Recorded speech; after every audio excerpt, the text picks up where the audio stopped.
Greetings of the day. I'm Dr. Sameena from the Department of Sociology, Christu Jayanti College, Autonomous, Bengaluru. In today's lecture, we'll be briefly discussing an important theoretical approach in sociology of aging, titled as Symbolic Interactionism, especially how it relates to the experience of aging. Now, what is symbolic interactionism? Symbolic interactionism falls under the broader umbrella of interpretivism and focuses on the micro perspective, that is, the everyday social interactions between individuals. According to George Herbert Mead, communication plays a key role in transmitting cultural norms and values. In this view, individuals actively construct their social reality through interaction. Meaning is socially defined and also individually interpreted. For example, when we think about aging, it's not just a biological fact. It's also shaped by how society views and interacts with older individuals. Now, how aging and identity management is operating. There is a wonderful study by Sarah Matthews.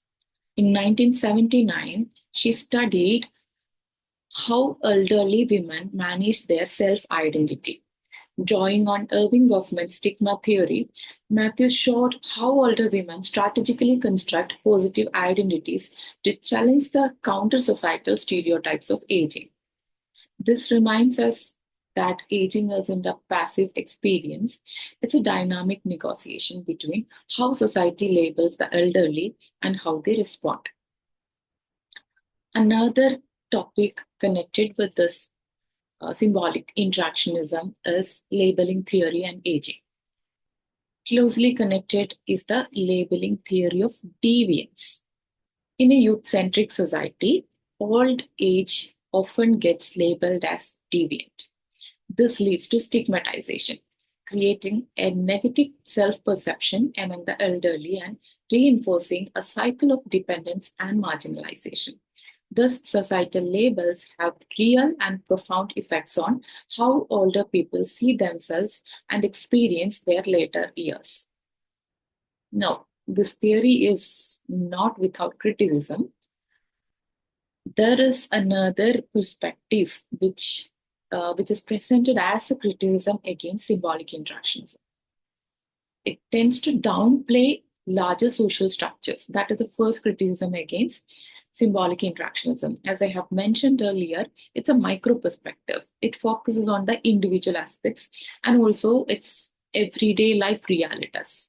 So, symbolic interactionism tends to downplay larger social structures, neglects historical perspectives, and often it ignores the influence of larger social structures like class, gender, and life experiences. That's why many scholars also adopt a life course perspective.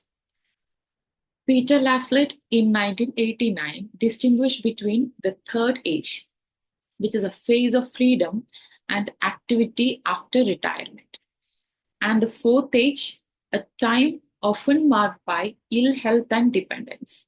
So this approach helps us seeing aging as a dynamic and multi-stage process shaped not just by society, but also an individual's cumulative life experiences. So that's a brief introduction to symbolic interactionism and its view on aging. So see you next time for another interesting discussion in sociology. Thank you.